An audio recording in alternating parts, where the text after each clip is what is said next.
Assalamualaikum warahmatullahi wabarakatuh. Hai anak-anak, untuk pertemuan hari ini kita akan membahas tentang sistem koloid.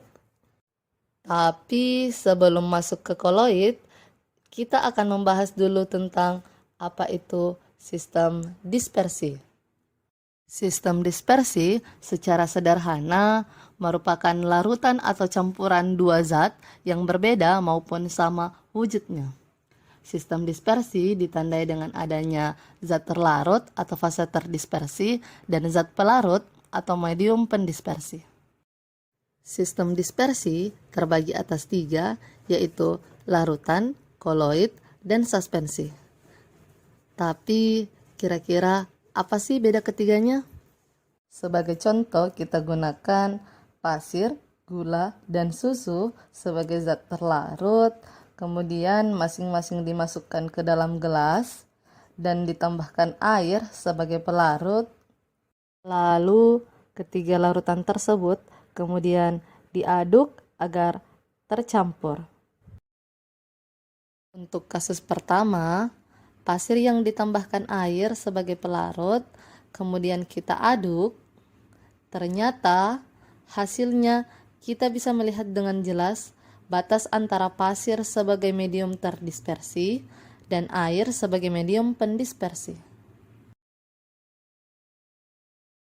Kasus kedua, gula yang ditambahkan air lalu diaduk, ternyata hasilnya larut dan tidak dapat dipisahkan.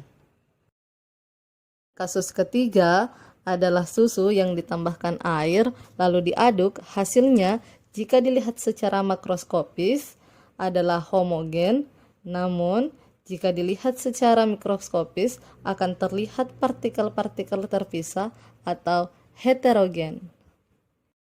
Perlu anak-anak perhatikan, ternyata koloid berada di antara larutan dan suspensi. Dikatakan larutan bukan, dikatakan suspensi juga bukan. Jadi, menurut kalian, apakah pengertian koloid, larutan, dan suspensi? Selain mengetahui perbedaan koloid, larutan, dan suspensi, kalian juga harus tahu mengenai jenis-jenis koloid. Jenis-jenis koloid terbagi atas 3. Yang pertama, koloid yang fase pendispersinya padat disebut sol. Kedua, koloid yang fase pendispersinya cair disebut emulsi. Dan yang ketiga, koloid yang fase pendispersinya gas disebut buoy. Nah, buoy ini jika fase terdispersinya adalah gas, maka fase pendispersinya adalah. Selanjutnya, kita pindah ke sifat-sifat koloid.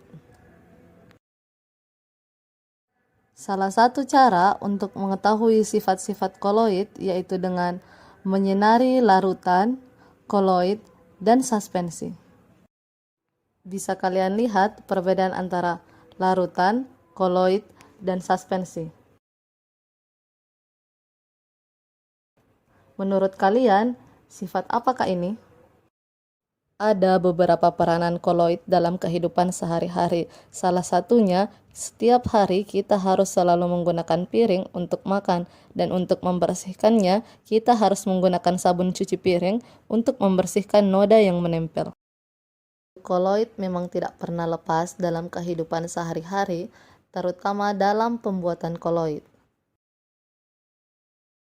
Jika tepung tapioka atau kanji ditambahkan air, kemudian dipanaskan, akan mengalami pengentalan.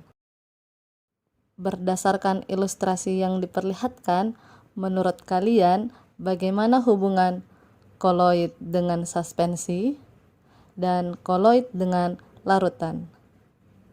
Sekian penjelasan Ibu mengenai materi hari ini. Jika ada yang ingin ditanyakan dan kurang dimengerti, silahkan tulis di kolom komentar atau tanyakan langsung kepada Ibu. Terima kasih.